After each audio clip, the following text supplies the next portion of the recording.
Fresh off my patty, I somehow convinced myself it was a good idea to dive with tiger sharks in the Maldives. That's when I heard the story of Emma, the shark who went missing. I've known her for about like 3-4 years, and it's actually in my t-shirt here.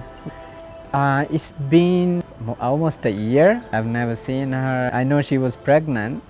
Every day I'm looking at like, oh, did she come back? Did she come back? One person in our dive group had an idea of what might have happened to her. Sharks, like tiger sharks for example, are highly migratory. They cross jurisdictions, they swim thousands, sometimes tens of thousands of kilometers, and when they do that, they go from places where they are protected to places where they are hunted. Main value driver in the shark trade is definitely their fins. However, there's also a huge market for other products such as their liver oil, which is used in cosmetics and supplements, and there's also a black market for teeth and jaws. We often think of developing countries and economies as the ones who hunt sharks, but it's not true. Even developed countries like Australia, within the Great Barrier Reef Marine Park, will hunt sharks for their meat and their fins to export to other markets. Andre is a filmmaker. You should check out his film, Envoy, Shark Call. He was telling me sharks are still endangered. We kill around 70 to 100 million sharks every year. And in just a few decades, some species have declined by over 70%.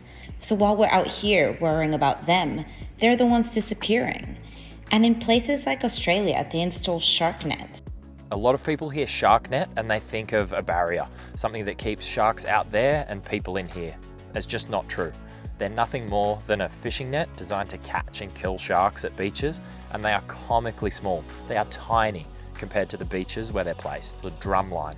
Now it's just a fancy name for a big shark fishing hook with bait on it that's placed there in the hopes of catching and killing jaws. Both shark nets and drumlines do the exact opposite of what they are supposed to do. They actually attract sharks closer to shore. A drumline is baited. A shark net, as soon as it has something entangled in it, is baited. That's obviously going to attract sharks to the area. Shark nets and drumlines might have made sense in the 1930s when they were first deployed, but they make absolutely zero sense today. We used to have next to no knowledge about them. Now we have a lot of knowledge, we have a lot of technology, there's a lot of better ways to keep beaches safer.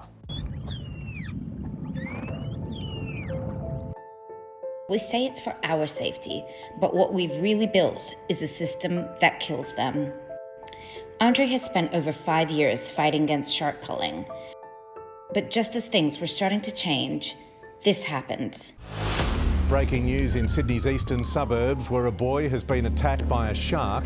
A surfer attacked, his board bitten. That's the moment a bull shark bites the leg of a 27-year-old board rider.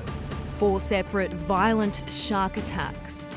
And the life of 12-year-old Nico Antic cut tragically short. Our Nico,